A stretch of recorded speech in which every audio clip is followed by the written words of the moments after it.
સાવલી તાલુકાના જૂના સમલાયા ગામે નવીન મકાનનું લોકાર્પણ કરવામાં આવ્યું।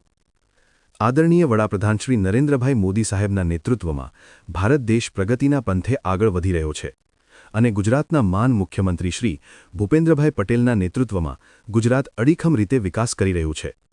તેના ભાગરૂપે સાવલી તાલુકાના જૂના સમલાયા ગામે પ્રાથમિક શાળાને 100 વર્ષ પૂર્ણ થતાં તેના સમગ્ર શિક્ષા અભિયાન હેઠળ ₹1,39,000ના ખર્ચે નવીન બનેલ શાળાના ઓરડાઓના લોકાર્પણ અવસરે શતાબ્દી વર્ષની ઉજવણી સાવલીના ધારાસભ્ય કેતન ઇનામદારના હસ્તે કરાયું। આ પ્રસંગે શાળાના નવનિર્મિત મકાનને લોકાર્પિત કરવામાં આવ્યું તથા શાળામાં મદદનીશ શિક્ષક તરીકે ફરજ બજાવતા રમેશભાઈ મેવાભાઈ ચૌહાણ પોતાની શિક્ષક તરીકેની કાર્યશૈલી નિષ્ઠા સાથે પૂર્ણ કરી નિવૃત્ત થતા સેવા નિવૃત્તિનો કાર્યક્રમ પણ રાખેલ હતો। આજ રોજ તેઓ નિવૃત્ત થયા છે ત્યારે હવે પછીના સમયમાં તેઓ સ્વસ્થ તંદુરસ્ત રહે તથા પારિવારિક જીવન સુખમય પસાર થાય તેવી શુભેચ્છાઓ પાઠવી હતી। આ પ્રસંગે તાલુકા પંચાયત પ્રમુખ ગીતાબેન સોલંકી, હેમંતભાઈ માછી, રણજીતસિંહ પરમાર, જિલ્લા પ્રાથમિક શિક્ષણ સંઘના પ્રમુખ હિતેન્દ્રભાઈ જોશી, યોગેશભાઈ પટેલ, પ્રવીણભાઈ આહિર, સરપંચ શૈલેષભાઈ, શાળાના આચાર્ય તેમજ શિક્ષકો સહિત ઉપસ્થિત રહ્યા હતા।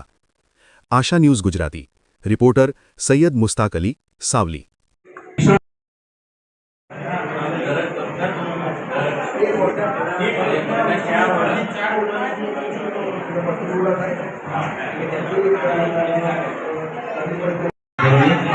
स्टेज पर આવી જશો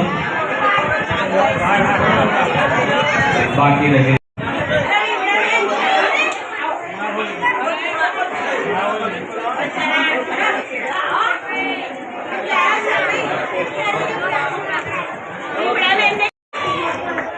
મેલાભાઈ ચૌહાણ જેઓ જૂના સમલાયા ગામમાં જૂના સમલાયા પ્રાથમિક શાળાના નવીન મકાનના લોકાર્પણમાં ઉપસ્થિત અમારા સાવલી તાલુકા પંચાયત પ્રમુખ, જિલ્લા શિક્ષક સંઘના પ્રમુખ તેમજ કુટીઓશ્રી તેમજ તમામ શિક્ષક અને ખૂબ મોટી સંખ્યાની અંદર ગામના આગેવાનો, વડીલો, યુવાનો, માતાઓ અને ઉત્સાહી સરપંચ સહિત અને આખી પંચાયતની ટીમ ખૂબ સારી રીતે આજે જૂના સમલાયા ગામની અંદર 8 નવીન ઓરડા સાથે આ મકાનનું લોકાર્પણ થયું। સાથે સાથે રમેશભાઈ કરીને જે શિક્ષક ઘણા સમયથી વર્ષોથી અહીં આગળ જે શિક્ષક તરીકે ફરજ બજાવી રહ્યા હતા એમનો વિદાય સમારંભ પણ હતો અને આ શાળાના 100 વર્ષ પણ આજે જ પૂર્ણ થતા હતા। ખૂબ સારા દિવસની અંદર આજે આ લોકાર્પણમાં હું હૃદયથી ગુજરાતની ભારતીય જનતા પાર્ટીની સરકારનો આભાર માનું જે શિક્ષણને મહત્ત્વ આપી